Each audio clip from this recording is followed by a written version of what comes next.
자, 1번 문제 잠깐 보도록 할게요. 자, 전기용동을 이용해서 단백질 크기를 분석하는 경우 일반적으로 화학적 처리를 해서 단백질의 2차, 3차, 4차 구조를 제거를 하죠. 그 이유는 왜 그러냐면 핵산과 단백질의 크기 순서대로 분리하는 어떤 목적이 이제 전기용동이라고 얘기를 하는 거거든요. 근데 핵산과 이제 단백질의 어떤 차이가 있어요.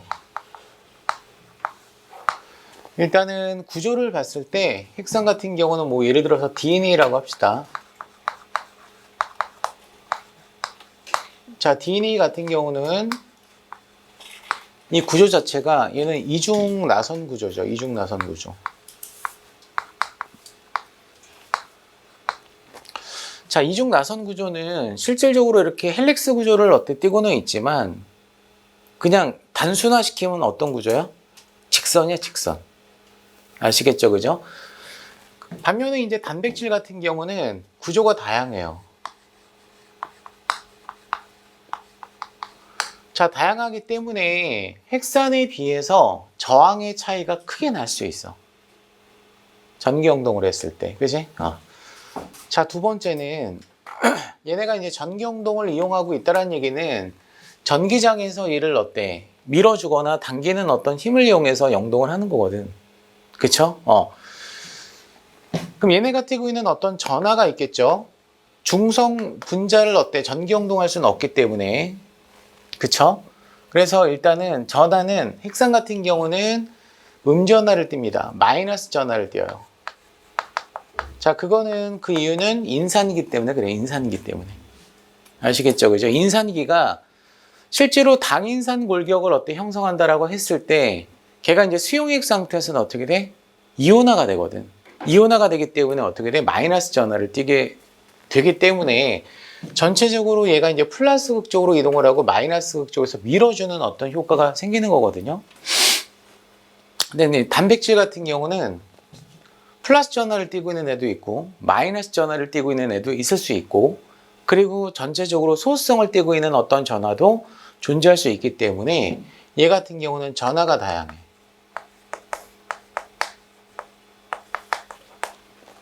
아시겠죠? 그죠?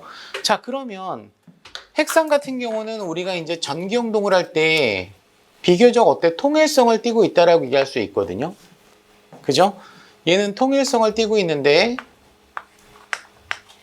상대적으로 단백질 같은 경우는 구조나 전하가 다양하기 때문에 통일성을 띠고 있지 않아요.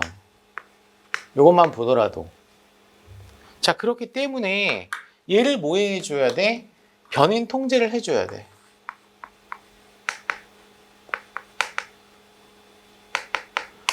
변인 통제라고 하는 걸 수행을 해서 구조나 전하를 일치시켜줘야 된다는 얘기거든. 자, 그랬을 때 구조는 어떤 식으로 통일시켜주는 게 좋냐면 얘도 직선 구조로 펴주는 게 좋겠죠. 그죠? 그래서 이제 단백질을 변성을 시킵니다. 자, 우리가 보통 단백질이라고 하는 건 구조를 갖고 있다는 얘기는 기능을 갖고 있다는 얘기거든. 그런 경우는 얘가 3차나 혹은 4차 구조의 특징을 갖고 있다는 얘기예요. 기능이 있다는 얘기니까. 자, 요거를 1차 구조로 바꿔줘야 돼. 1차 구조로. 아시겠죠? 그죠? 그러면 3, 4차 구조라고 하는 거는 결과적으로 알기간의 상호작용 때문에 생기는 거거든. 맞아, 안 맞아? 자, 그러니까 3, 4차 구조를 파괴한다는 얘기는 자, 수소결합이나 이온결합이나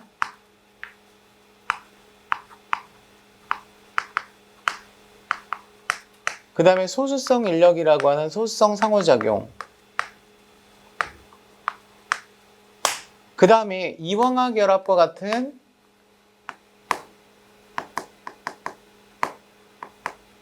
상호작용을 요거를 파괴를 시켜야 된다고.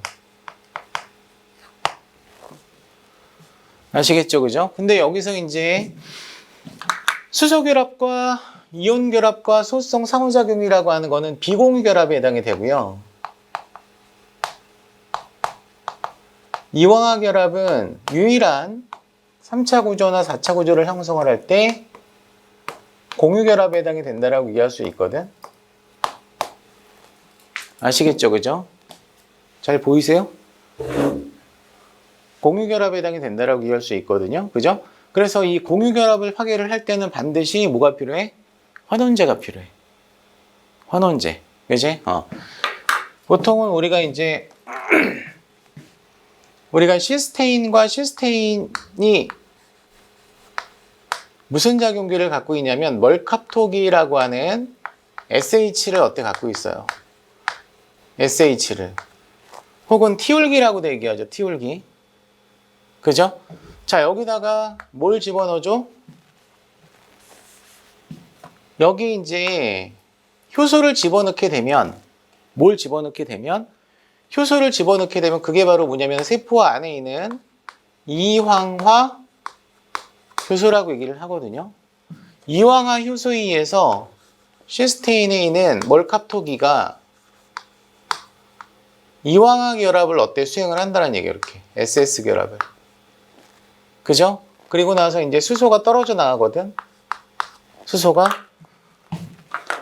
요게 이제 공유결합이라는 얘기거든.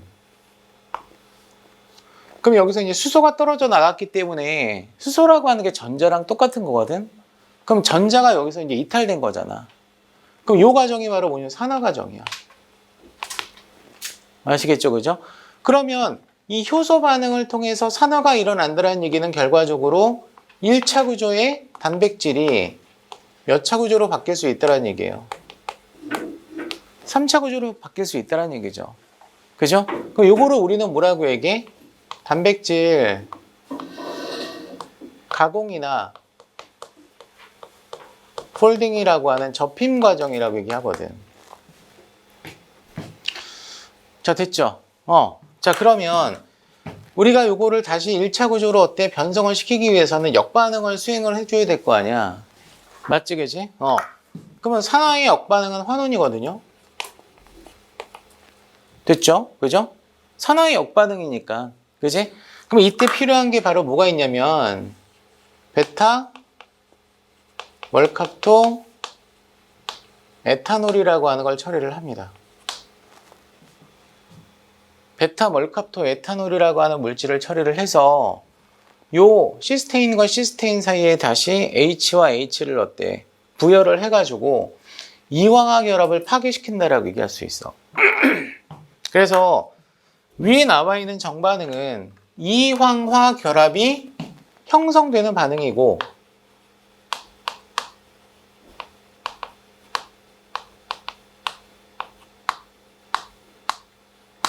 이 역반응은 이황화 결합을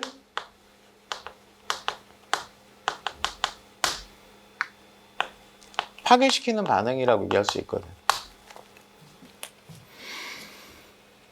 됐죠? 이 베타 멀캅토 에탄올을 쓰기도 하지만 제일 많이 쓰는 게 이거야. 그지? 뭘 쓰기도 해?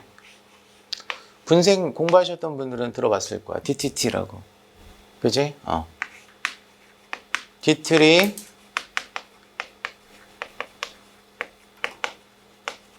트레이톨이라고 얘기해. 자, 그러면 결과적으로 이 시스테인과 시스테인에 수소를 부여를 했다라는 얘기는 환원시켰다라고 했죠. 그죠? 그럼 얘네들은 자기 자신은 산화가 돼야 되겠지. 얘를 환원시켰으니까. 그래서 얘네들을 우리는 뭐라고 얘기해? 환원제라고 얘기해. 환원제. 아시겠습니까? 그죠? 됐어요? 자, 그러면 실제로 이렇게 구조가 이렇게 다양한 애들을 이렇게 이제 리니어 구조로 어때? 이렇게 펴준다는 얘기야. 1차 구조로.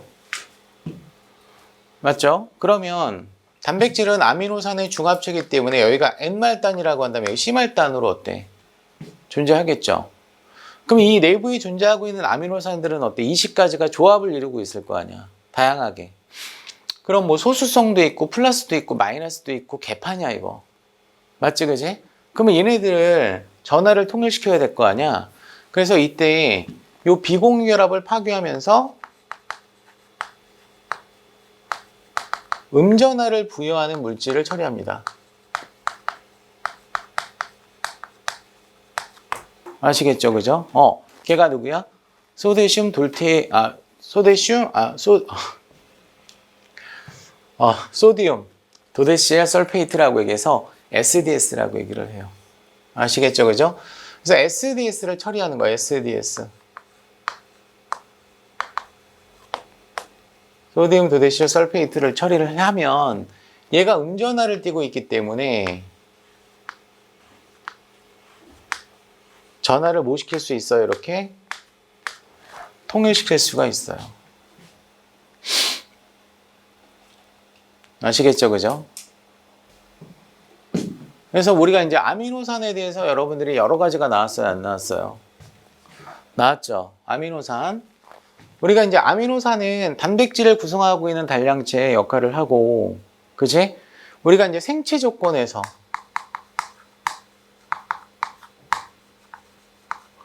여기서 이제 생체 조건이라고 하는 걸 뭘 의미하는 거냐면 생체 pH를 뜻하는 거예요.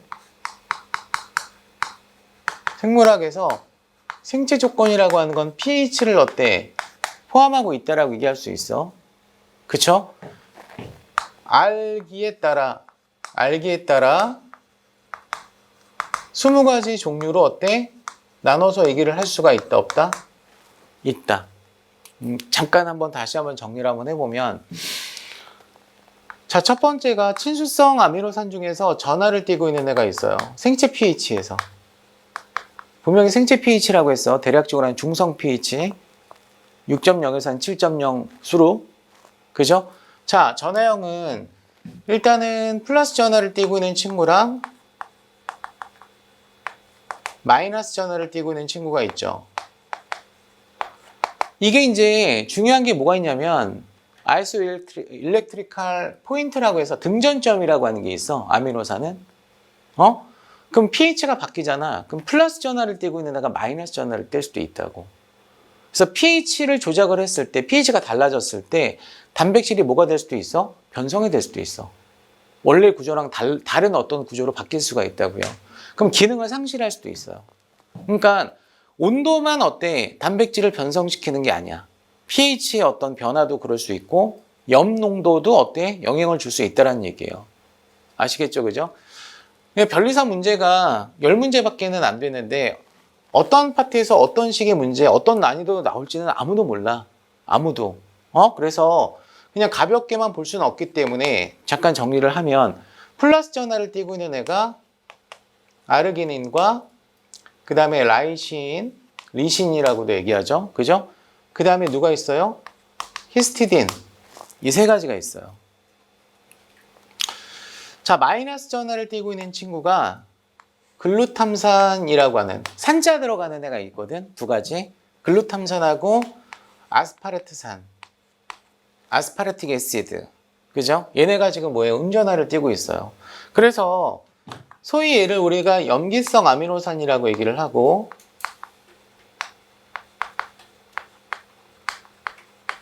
그 다음에 음전하를 띠고 있는 요 글루탐산하고 아스파르트산을 산성 아미노산이라고 얘기를 해요. 아시겠죠? 그래요. 가급적이면 앞에서 들어요. 그냥. 잘 안 보일 수도 있어. 잘 보여요? 예. 자, 그래서 얘네들이 일단 이런 어떤 전하형이기 때문에 당연히 친수성이라고 얘기할 수 있다, 없다? 있다. 그지? 그럼 여기서 이제 추가적으로 라이신하고 아르기닌을 한번 묶어볼게. 얘네들은 어떤 측면에서 중요하냐면 분자생물학에서 히스톤에 많아.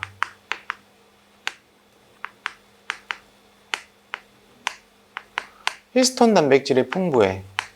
특히 라이신은 굉장히 중요해. 아시겠죠? 그죠?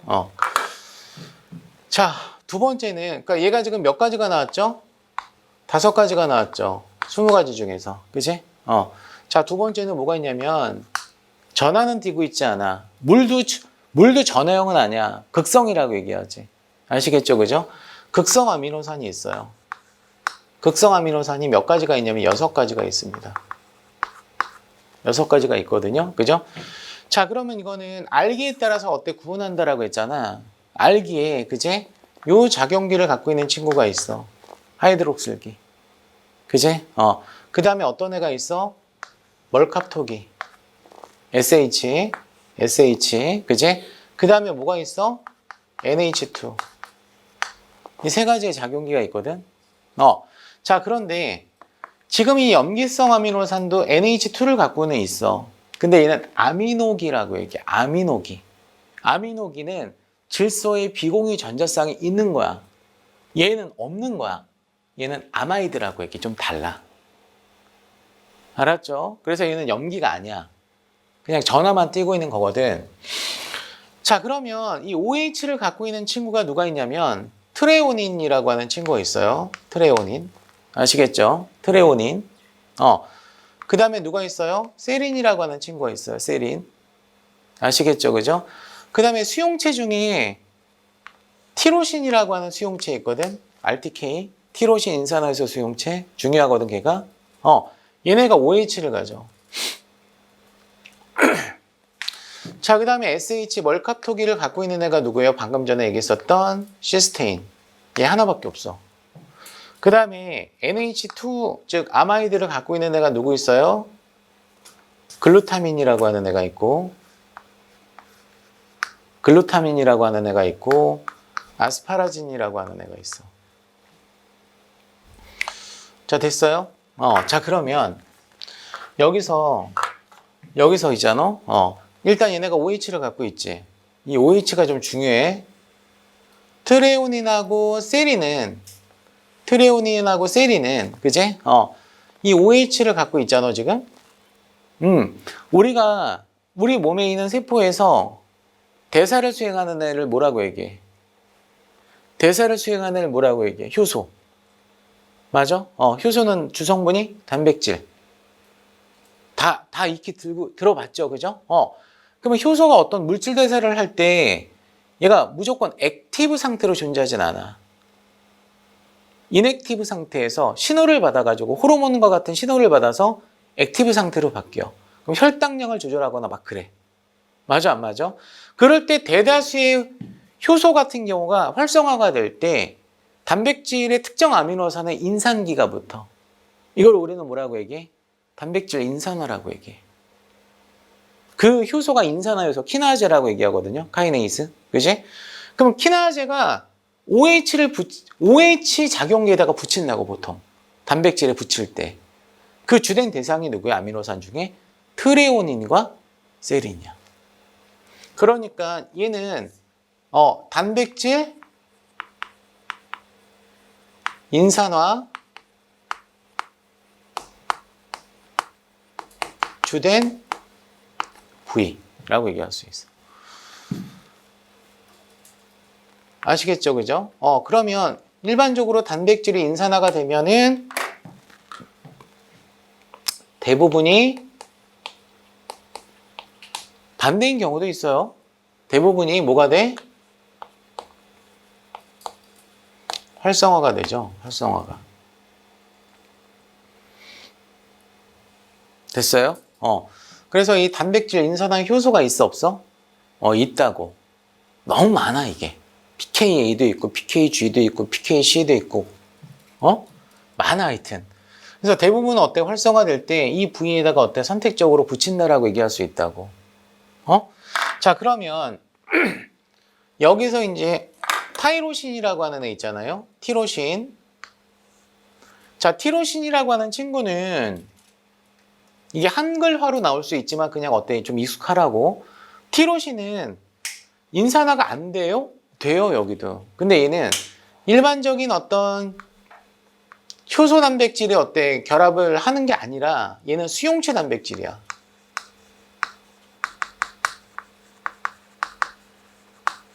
수용체 단백질 인산화 영역이야. 이거를 우리가 RTK라고 얘기해. 리셉터 타이로신 키나제. 티로신, 타이로신, 인산화 효소,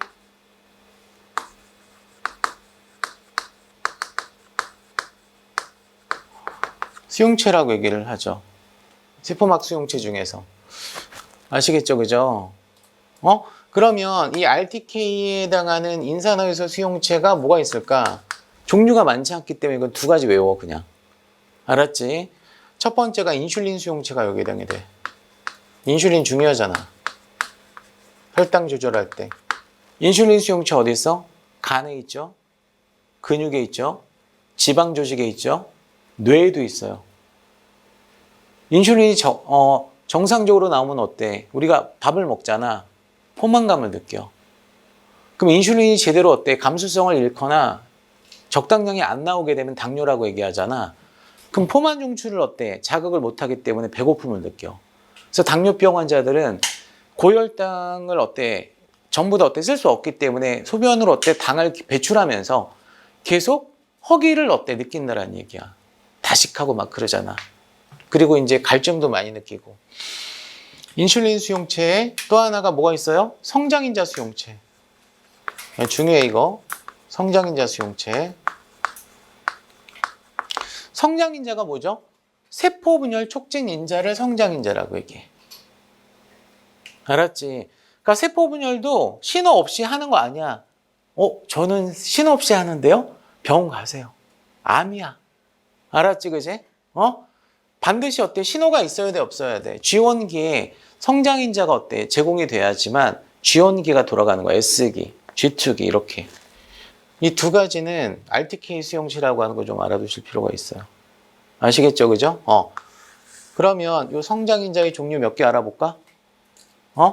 우리 상처가 났을 때 지혈 반응 일어나고 혈액 응고 반응 일어나고 새살 돋아야 돼, 안 돋아야 돼?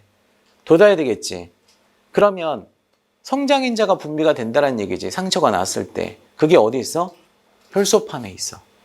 알았죠? 그죠? 그래서 혈소판에 있는 그 성장인자를 PDGF라고 얘기해요. PDGF. 혈소판 유래 성장인자라고 얘기해요. 그래서 우리가 이제 근육 같은 게 순간적으로 운동을 과격하게 했을 때 근육이 파열되는 경우가 있거든. 그러면 근육은 금방 재생이 돼. 워낙 혈관이 많아서. 근데 인대는 좀 달라. 인대는 뼈와 뼈를 연결하는 결합 조직이거든. 거기는 혈관이 좀 많지가 않아요.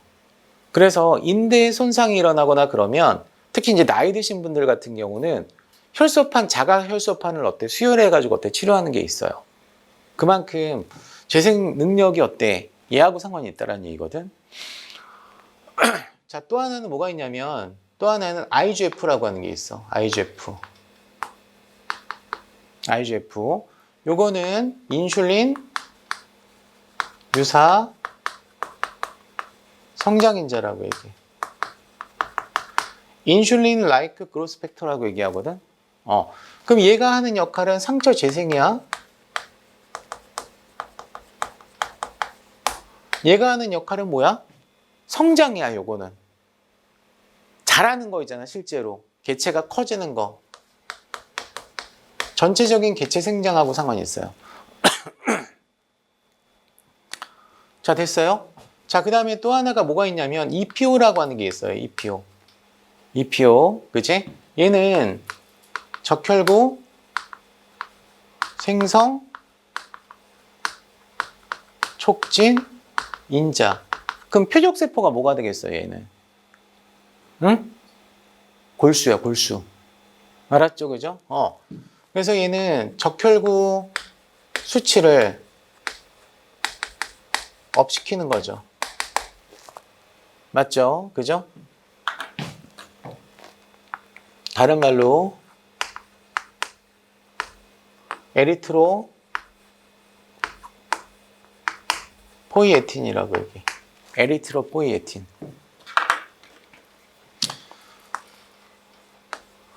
자, IL. 얘는 인터루킨이라고 얘기하거든. 그래서 얘는 면역세포 생성 촉진인자. 감염 시에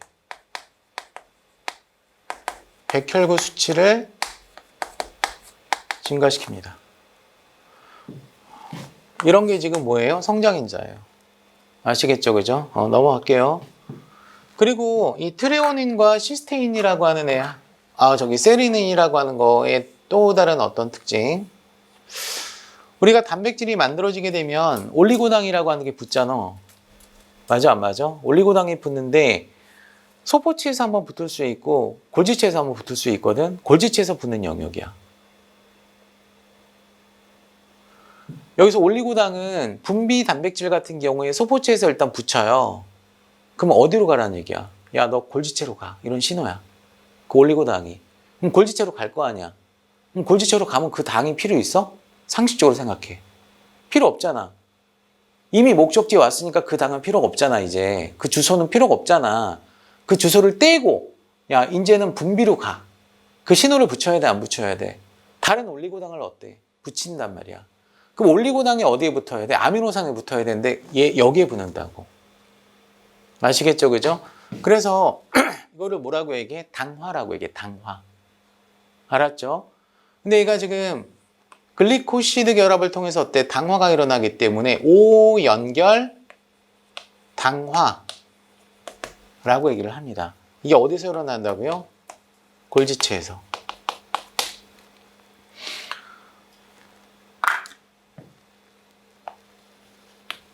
자, 시스테인은 무슨 결합? 이황화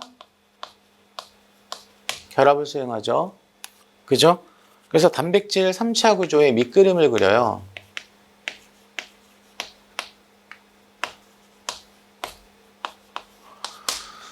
강력한 결합이기 때문에, 공결합이기 때문에. 자, 그 다음에 이제 NH2는 아마이드라고 했죠, 아마이드. 그죠? 이 아마이드 중에서 요거 하나는 기억합시다. 아스파라진. 아스파라진. 그지? 예. 이 아스파라진도 당화가 일어나는 장소거든? 그러면 여기서 이제 물이 빠지면서 올리고당이 붙을 거 아니에요? 그럼 여기서 질소가 어때? 남거든요? 그래서 질소를 어때? 써서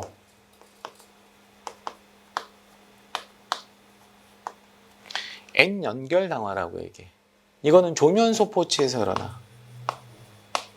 거치면소포체. 학교 다닐 때 조면소포체라고 배웠어? 거치면소포체라고 배웠어? 조면? 나이가 좀 있다라는 얘기예요. 알았어요? 요즘 어린 학생들은 거치면으로 배워, 다. 알았지? 거치면으로 배웠어요? 조면으로 배웠어요? 아, 그래요? 자, 넘어갈게요, 그러면. 이거 지워도 돼요? 이거 지워도 되죠? 다 적으셨죠? 파생되는 어떤 내용들을 같이 한번 적어본 거야. 자, 그러면 세 번째는 뭐가 있어? 지금 얘가 6가지, 5가지, 11가지 나왔잖아. 9가지가 있겠지, 그지? 걔가 지금 뭐야? 비극성. 비극성은 몇 가지? 9가지 아미노산. 알았지, 그지? 자, 그러면 보통 비극성 아미노산의 R그룹에는 탄화수가 많아요. 고리형이나 혹은 사슬형 이런 어떤 탄화수가 많아. 자, 그러면 일단은 우리가 이제 글라이신이라고 하는 애가 있고 프롤린이라고 하는 애가 있고 그죠? 그 다음에 알라닌이라고 하는 애가 있고 페닐알라닌이라고 하는 친구도 있고 메티오닌이라고 하는 친구도 있어. 그지? 그 다음에 류신이라고 하는 친구도 있고 이소류신이라고 하는 친구도 있어. 그 다음에 겸상적 혈구 빈혈증 발린. 그죠? 그 다음에 동의코돈이 없는 트립토판. 이렇게. 아시겠죠? 그죠? 자, 그러면 여기서 글라이신과 프롤린을 내가 연달아 썼잖아요. 그죠? 우리가 이제 얘 같은 경우는 빨리 할게, 빨리 그냥. 우리가 이제 세포막이 이렇게 있죠, 세포막이. 세포막 인지질 이중층 이렇게 있죠. 이렇게 있는데, 그지? 여기가 외부고, 여기가 내부란 말이야. 그러면 단백질이, 막관통 단백질이 존재할 수 있거든요? 막관통 단백질이 존재하는데, 안팎에 가장 많은 게 물이잖아, 물. 맞지, 그치? 그러면 이 물을 어때? 접하고 있는 친구들은 전하형 아니면 극성이 돼야 돼. 맞지, 그치? 물하고 친하니까.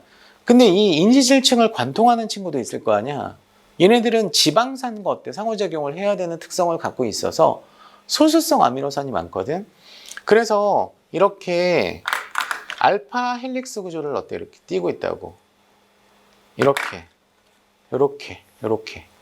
만약에 여기가 N말단이라 그러면 C말단 이렇게. 한번 관통을 했을 때. 맞아, 안 맞아? 그러면 이 노란색 부분은 무슨 아미노산이 많아야 돼요? 소수성 아미노산의 비율이 높은 알파 헬릭스 구조야, 이게. 그쵸? 그러면 소수성 아미노산이 여기 지금 9가지가 나왔잖아요, 이렇게. 맞지? 맞지? 이 9가지 중에서 얘는 제외라고. 헬릭스를 얘는 못 만들어. 알았지? 그냥 이유는 묻지 말고 외워. 시간도 없으니까. 알았어요? 얘는 알파 나선 구조 형성은 못하는 애다. 소수성 아미노산 중에서. 맞죠? 그럼 여기에 발린 나올 수 있어요? 당근, 메티오닌, 당근, 트립토판, 당박, 알라닌, 가능, 프롤린, 불가능. 알았지? 프롤린하고 어때? 글라이신은 불가능하다고. 그리고 얘는 비대칭 탄소야 또. 뭐 생화학적으로 얘기하면 또. 알았죠? 그죠? 그렇게 얘기할 수 있어요? 없어요? 있죠. 그러면 아미노산을 이제 최종적으로 한번 정리를 한번 해보면 페닐 알라닌, 트립토판, 그 다음에 이제 타이로신 이 세 가지를 이 삼총사를 묶어볼게. 얘는 알기에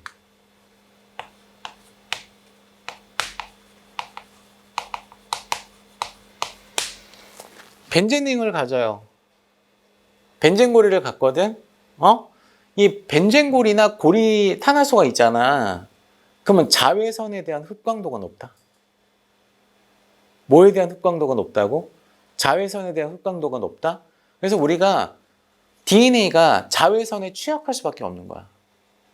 DNA의 어떤 염기 서열 자체가 유전 정보가 염기 서열이잖아. 그 염기가 뭐야? 고리 아니야, 고리.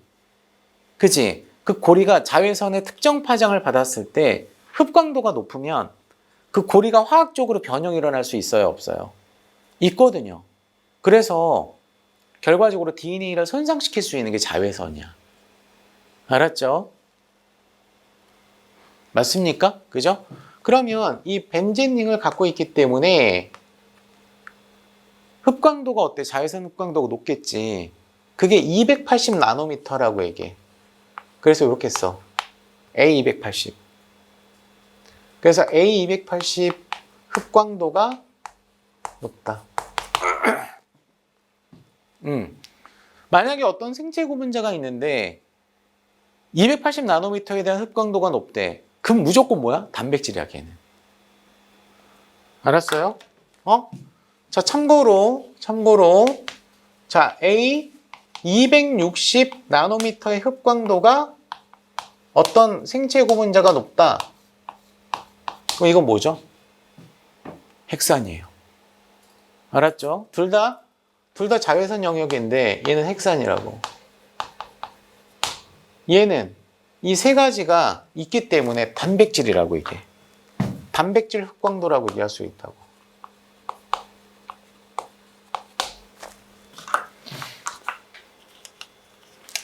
자, 됐어요?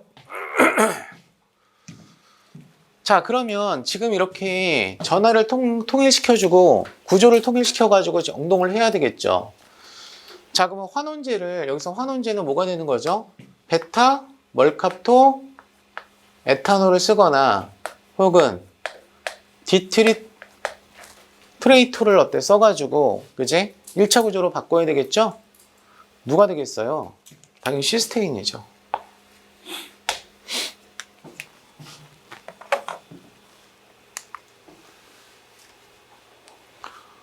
자, 됐습니까? 세탁소에서 문자가 오고 있어. 세일한다고.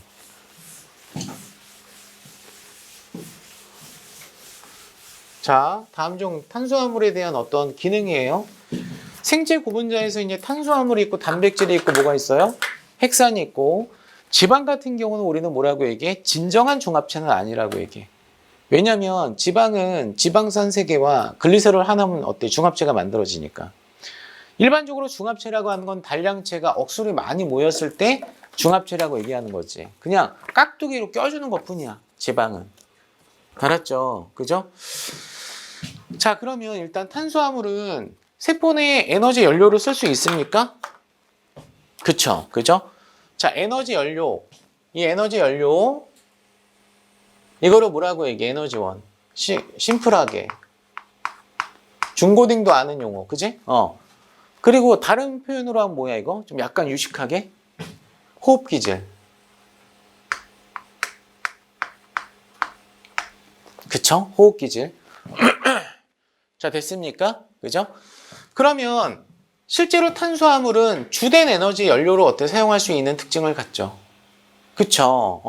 그래서 우리가 얘를 주로 어떤 형태로 세포에서는 쓰냐면 육탄당을 써요. 육탄당. 알았죠? 그죠? 메인은 누구야? 모든 세포가 선호하는 애가 누구야? 글루코스 포도당이고. 맞아요? 일부는 과당을 쓰기도 해요. 알았죠? 포도당과 과당은 이성질체 관계라고 하는 거 좀 알아두고. 그지? 이 과당 같은 경우는 정자의 에너지원이야.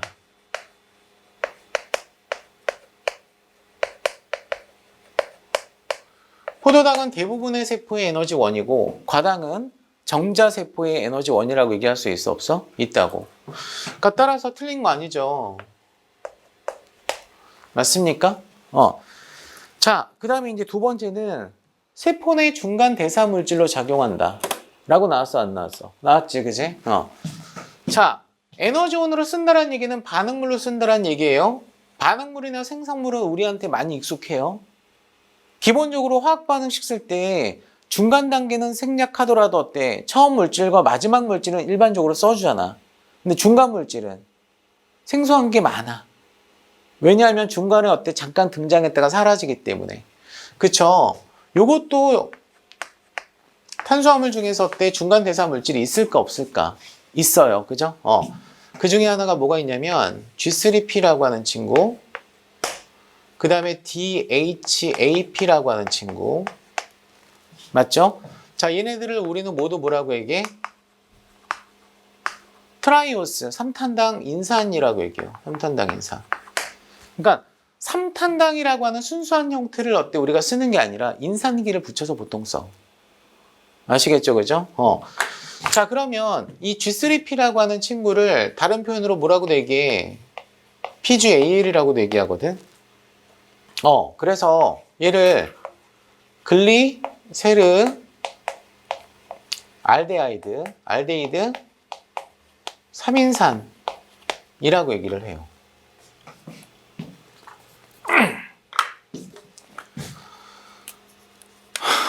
자, 그 다음에 DHAP. DHAP는 디히드록시 아세톤 인산이라고 얘기를 해요. 아시겠죠? 자, 얘네가 재미있게도 같은 분자식을 갖는 애들이야. 뭐란 얘기야? 이성질체란 얘기야. 알았죠? 그죠? 그럼 얘네가 어디에서 등장을 할까요? 해당 과정에서 등장을 합니다. 아시겠죠? 그죠? 그러니까 따라서 얘네들은 해당 과정의 중간산물이다라고 얘기할 수 있어 없어? 참고로 또 5탄당 인산도 잠깐 등장하는 경우도 있거든요. 5탄당 인산. 5탄당 인산. 걔가 누구지? 5탄당 2인산. 얘 누구죠? 리블로스 2인산.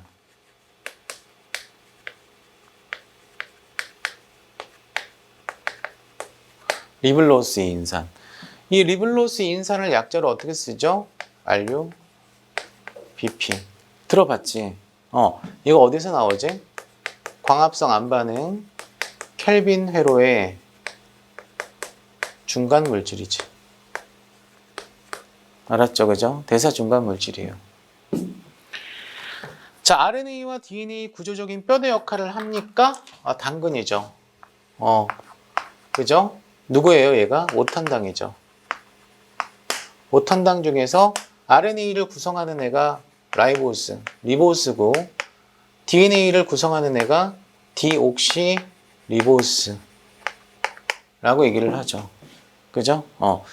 그럼 얘는 보통 당은 탄소, 수소, 산소의 비율이 1대 1이거든. 개수비가 1대 2대 1이거든. 그지?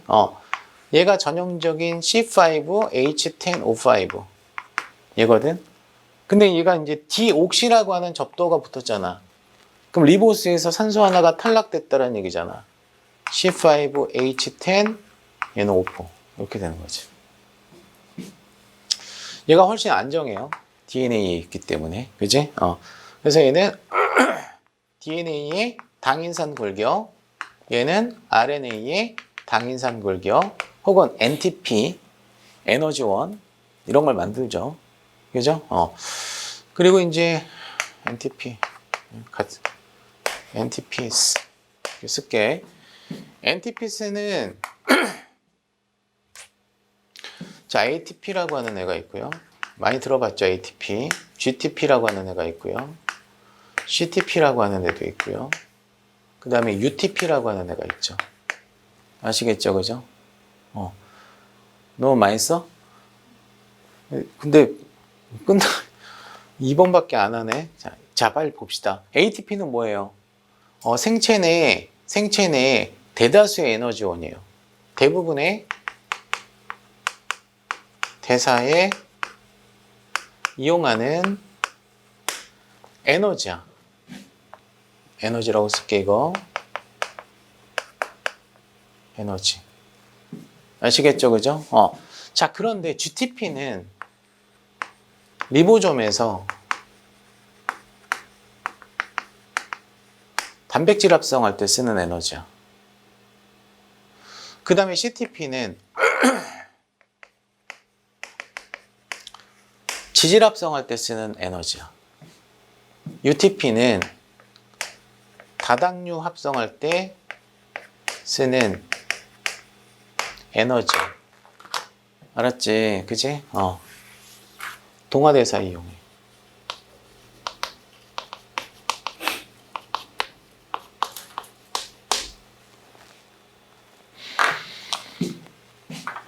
자, 그 다음에 이제 세포 인식에도 관여해요. 이게 바로 뭐죠? 올리고당. 올리고당이 누구랑 결합되어 있어? 지질과 결합되어 있을 수 있고, 단백질과 결합되어 있을 수 있거든. 그때 이제 올리고당이라고 하는 건 뭐예요? 6탄당이 억수로 많이가 아니라 한 여러 개 붙은 거야, 그냥. 알았지, 그지? 그래서 얘를 뭐라고 얘기해? 당사슬, 슈가체인이라고도 표현하기도 하거든요. 아시겠죠, 그죠? 그럼 이 올리고당이 어디를 향하고 있을까? 세포 외부를 무조건 향해요. 아시겠죠? 이해돼요? 그러면 올리고당과 지질이 붙어 있을 때 뭐라고 얘기해? 글라이콜리피드라고 해서 당지질. 단백질과 결합되어 있을 때 뭐라고 얘기해? 당단백질. 아시겠죠? 세포 인식에 관여를 합니다. 자, 생체 내 분자 중에서 에너지 함유량이 가장 많다는 탄수화물이 아니고 뭐가 돼? 지질이지, 지질. 그지? 5번.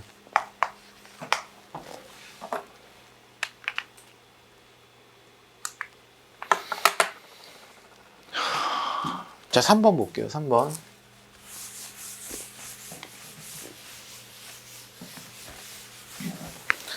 콜레스테롤은 성인병을 일으키는 주요 원인으로 주목되고 있으나 동물 세포에 있어서는 필요한 물질이다.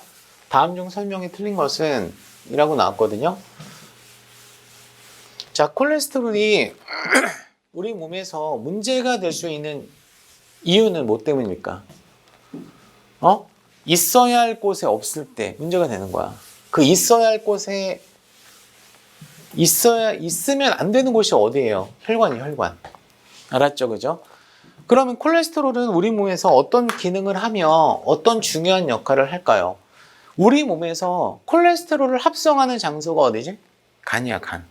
간에서 쓸데없는 거 만들진 않아. 필요하니까 만드는 거거든. 그치? 그러면 동물한테는 콜레스테롤이 어때? 생존에 필수적인 물질이라고 얘기할 수 있어요? 없어요? 있습니다. 아시겠죠? 그죠? 그래서 이제 콜레스테롤은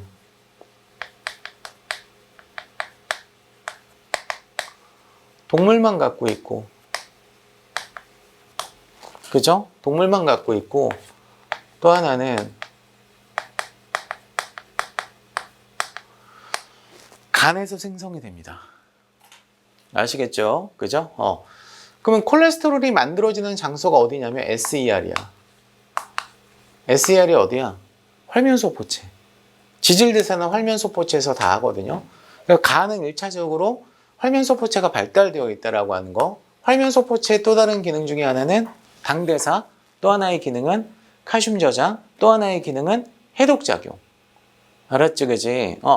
그래서 콜레스테롤 같은 경우가 첫 번째 어떤 기능이 뭐가 있냐면, 첫 번째 기능이 세포막에 있어, 얘가. 동물 세포막에. 세포막의 유동성을 조절하는 역할을 해요. 아시겠죠? 그죠? 세포막의 유동성을 조절하는 역할을 합니다. 보통 우리가 이거 문제에서 물어보잖아. 학생들한테 물어보면 좀 많이 헷갈려 해요. 지금 인지질 이중충을 내가 지금 어때? 한 층만 그렸어. 상하 이중충인데, 예를 들어서 이제 북극 여우가 있고 사막 여우가 있어요. 그죠? 그럼 북극 여우는 서식지가 추운 데서 살고 있고, 사막 여우 같은 경우는 더운 데서 살고 있잖아. 그럼 각각 지네가 살고 있는 환경에서의 세포막 유동성은 같을까 다를까?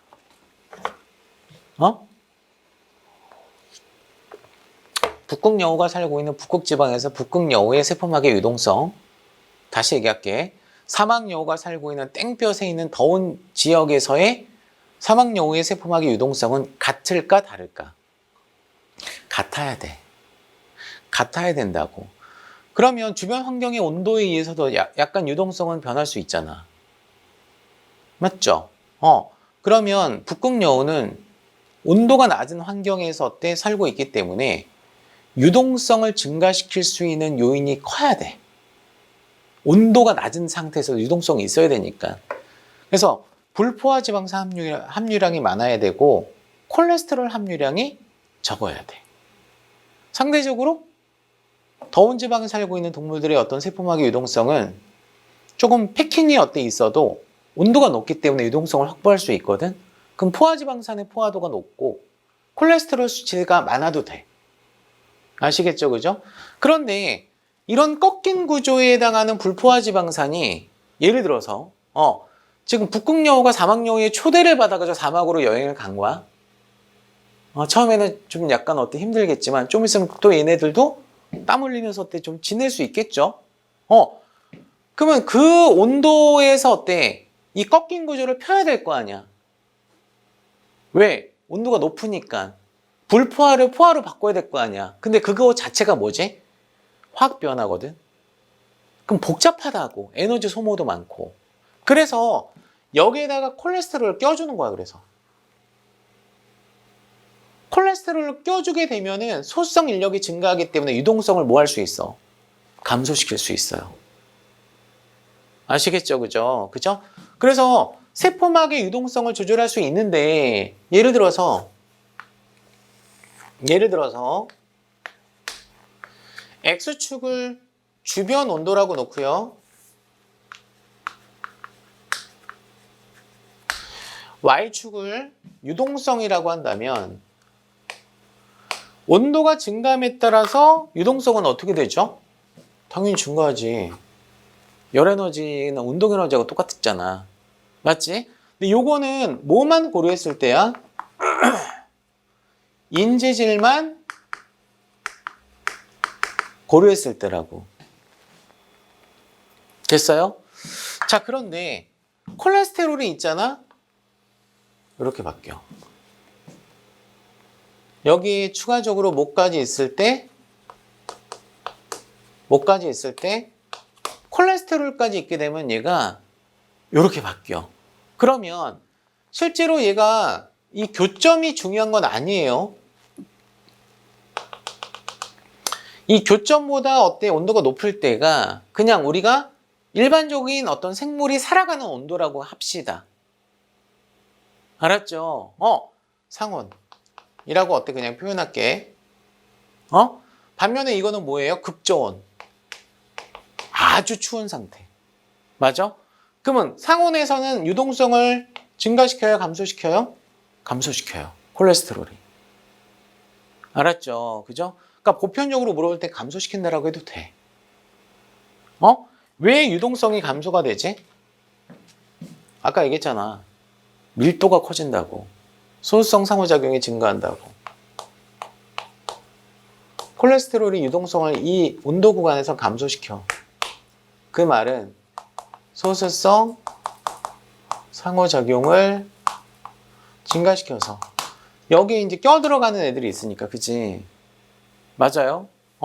자, 그런데 극저온 상태에서는요, 온도가 낮은 상태에서 오히려 유동성을 얘가 증가시켜요. 왜 그렇죠? 바닷물이 잘 얼어요? 강물이 잘 얼어요? 강물이 잘 얼죠.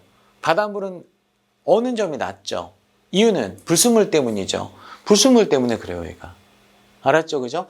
그래서 이 극저온에서는 유동성을 높여요.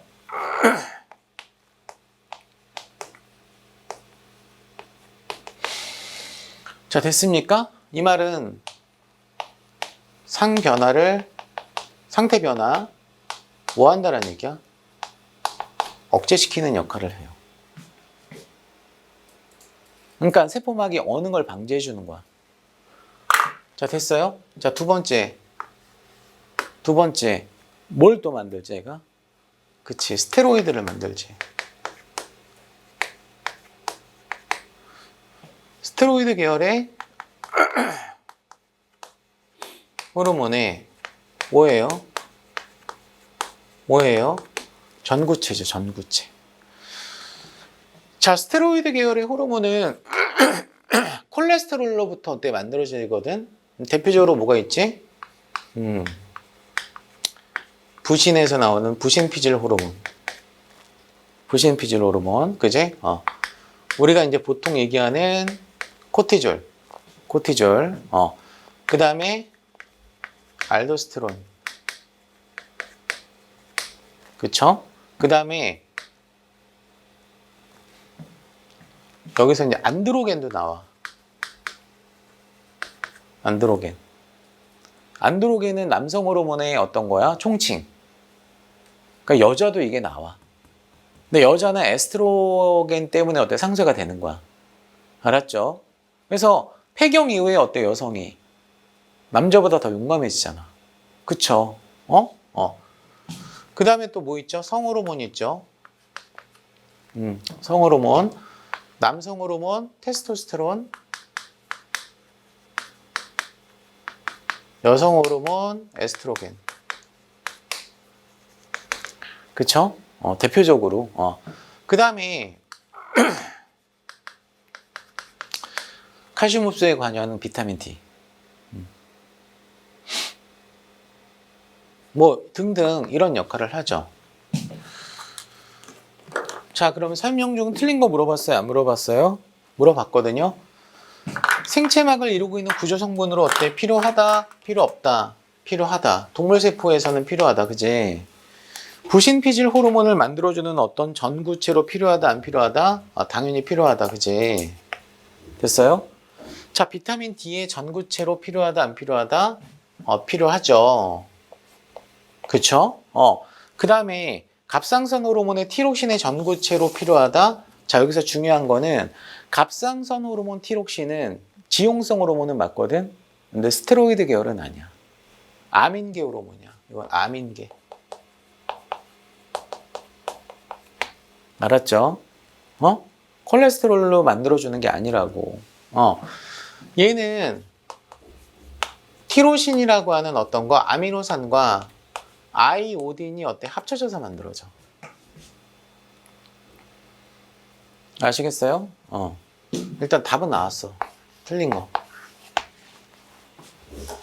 자, 5번.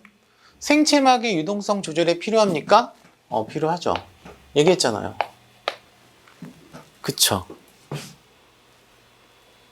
자, 됐어요? 자, 4번까지 하고 좀 쉴게요. 자, 인터미디어트 필라멘트. 중간 섬유 형성하지 못하는 도료면유를 갖고 있는 어린이가 있다라고 가정을 합시다. 이러한 도료면유로 일어날 수 있는 일은 이라고 나왔거든. 자, 지금 이 중간 섬유, 미세 섬유, 미세 소관, 얘네들을 우리는 네 글자로 뭐라고 얘기해? 세포 골격. 뭐라고 얘기한다고? 세포 골격. 얘는 우리가 보통 사람이 갖고 있는 골격은 뼈대 생각하죠. 이빨이나 뼈대. 그쵸? 그러면 뼈대는 뭐로 되어 있죠? 비단백질로 되어 있죠, 일반적으로. 인산칼슘. 맞아, 안 맞아? 근데 세포의 골격은 단백질이에요. 그래서 얘는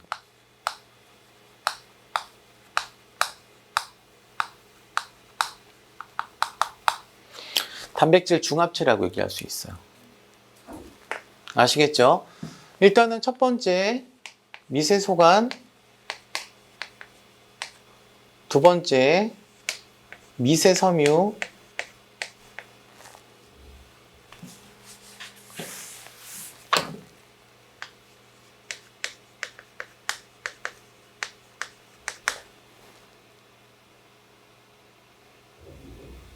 자, 세 번째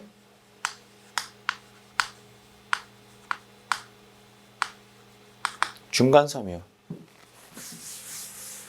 원래 이제 직경순으로 얘기를 하자면 1, 3, 2거든. 제가 제일 크고 그 다음에 얘거든. 근데 이제 기능에 따라서 얘기를 하면 모든 어떤 세포 골격은 공통적인 특징이 뭐예요? 그쵸? 세포를 안정화시키죠. 아시겠죠? 세포를 안정화시켜요. 이거는 세 가지의 어떤 공통점이라고 얘기할 수 있고, 미세소관하고 미세섬유를 묶어서 얘기를 하면 얘는 운동과도 상관이 있어.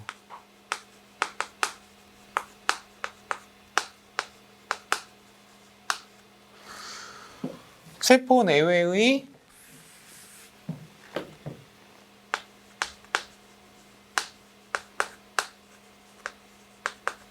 운동에도 관여를 합니다. 아시겠죠? 그죠? 그러면 이 미세소관은 알파 플러스 베타 튜블린이 중합체를 형성을 했을 때, 그죠? 중합체를 형성을 했을 때 미세소관이 돼. 이거 시험에 나왔어. 튜블린. 그죠? 그 다음에 미세섬유 같은 경우는 액틴, 단백질이 중합 반응을 통해서 만들어지는 게 미세섬유야. 근데 재미있는 거는 이 미세섬유를 뭐라고도 얘기해? 액틴이라고도 얘기해. 무슨 말이야? 단량체도 액틴이고 중합체도 액틴이거든. 맞지? 그지? 그러면 이 액틴은 요 액틴 단량체를 G액틴이라고 얘기해요. 요 액틴을 F액틴이라고 얘기해요. 아시겠죠? 그럼 얘네가 이제 운동에 관여한다라고 했어요? 안 했어요? 했죠. 간략하게만 얘기를 하면 운동 단백질이 있다라는 얘기거든요. 그러니까 미세소관에 지금 봐. 미세소관이 실제로는 스트로? 빨대처럼 생겼다라고 얘기할 수 있거든요. 안은 비고 겉에만 이렇게 롤리폴리처럼. 그럼 여기 예를 들어서 알파 베타 이런 식으로 어때? 중합이 될 거 아니야. 그지? 그럼 알파 쪽이 음성 말단. 베타로 끝나는 애가 양성 말단. 이렇게 극성을 띠고 있어. 알았죠? 그죠? 그러면 여기서 요 선로에서 이동하는 어떤 운동 단백질이 있다 없다? 있다. 얘는 이 방향으로 예를 들어서 운동을 하고 이 친구는 이 방향으로 역방향으로 이동을 한다라고 했을 때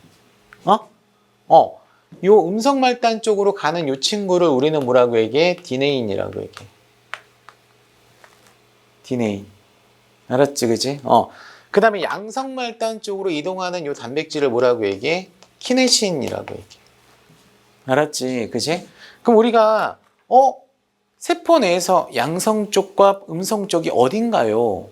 음성 쪽이 센터예요. 핵 쪽이에요. 양성은 세포 막 쪽이에요.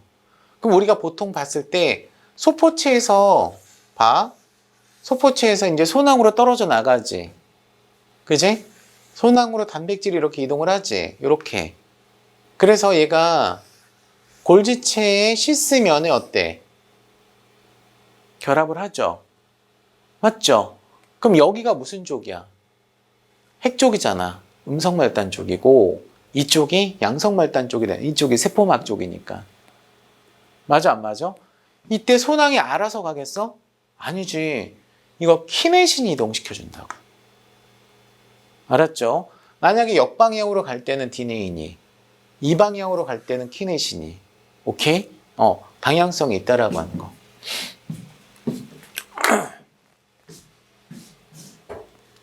자, 됐죠? 자, 그 다음에, 그래서 이제 두 종류의 어떤 거? 운동단백질이 있다라고 하는 거 알아두시고요. 미세섬유의 운동단백질은 뭐죠? 미오신이죠. 미오신이 운동단백질이야. 액틴, 미오신, 근수축. 맞아요? 실제로 이 미세섬유도, 액틴 섬유도 극성을 띠고 있어. 그럼 얘가 운동하는 어떤 방향도 있을 거 아니야? 어떻게 외우냐면 키네신과 똑같아. 그럼 무슨 말단? 양성 말단. 그러니까 양성 말단, 음성 말단 이렇게 외우면 헷갈려. 키네신과 똑같다고. 알았죠? 자, 됐죠? 그래서 이제 미세소가는 편모, 선모 운동. 아시겠어요? 그 다음에 염색체 이동 누가 하지? 방추사. 그지? 방추사 운동. 소낭 이동. 아시겠어요? 이런 것들을 어때? 수행하는 애가 소관. 알았죠? 그 형은 전공이 뭐세요? 예. 아, 그래요? 그럼 대학교 때 생명과학 했었어요? 안 했어요? 근데 초시는 아닌 것 같아. 초시예요?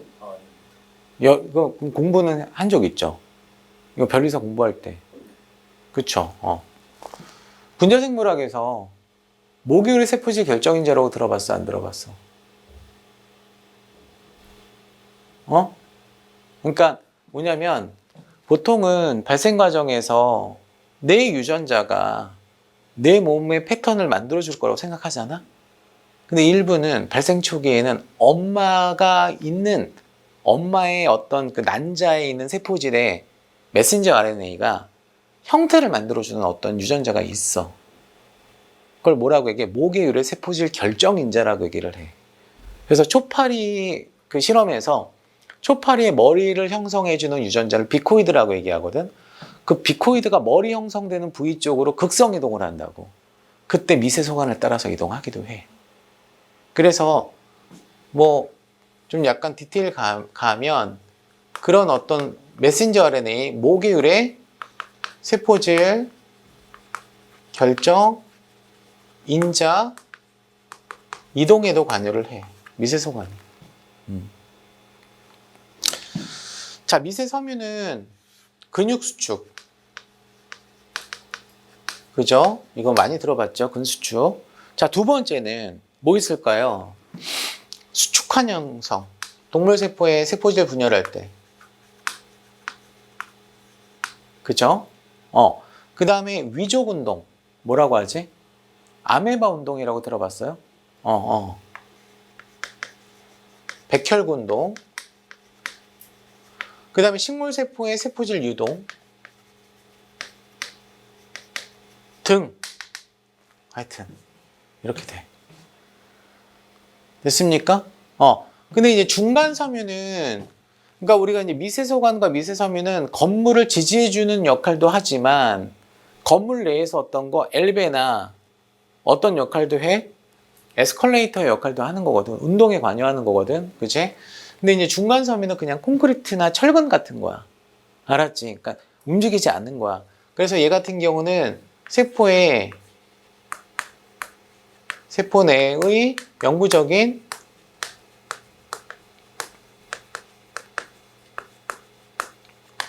지지 구조를 어때 형성하는 게 특징이고요. 식물에서는 발견이 안 돼.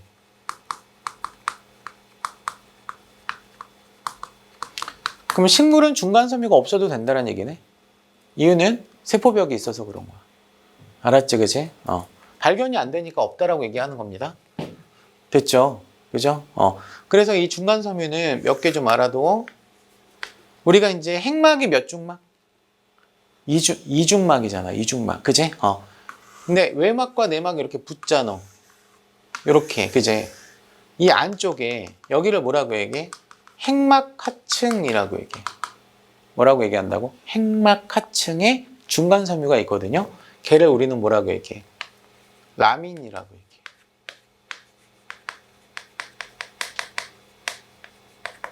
아시겠죠? 라민.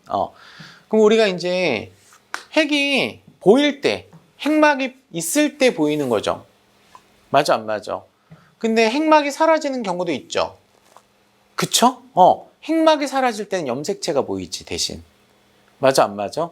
그래서 우리가 이제 감기 때는 핵막이 있고, 분열기 때는 M기라고 얘기하죠. 얘는 핵막이 소실되죠. 이렇게 쓸게. 맞아, 안 맞아?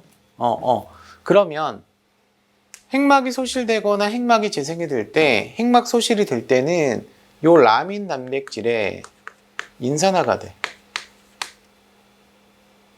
알았지? 인산화가 돼서 핵막이 어때? 소실되는 거고, 다시 얘가 인산기가 탈인산화가 됐을 때, 떨어질 때는 재생이 돼. 자, 두 번째. 상피 조직.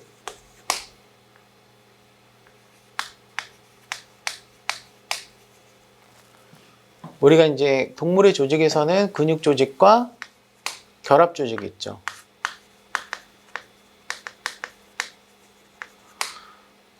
그 다음에 신경 조직이 있죠. 상피 조직에 있는 중간섬유를 우리는 뭐라고 얘기해요? 케라틴 섬유라고 얘기해요. 그 다음에 근육 조직과 결합 조직에 있는 중간섬유를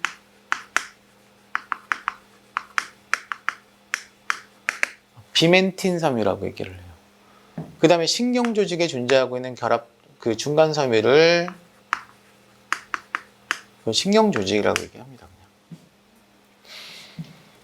자, 그러니까 중간섬유를 형성하지 못하는 선천적 도로면역을 갖고 있는 어린이가 있다라고 할 때 이러한 도로면역이 일어날 수 있는 일은 뭘까? 음식물로부터 에너지를 얻을 수 없는 건 상관이 없지. 그지? 단백질을 합성할 수 없다? 뭐 리보좀에 문제가 있는 거 이런 게 아니잖아요. 그죠?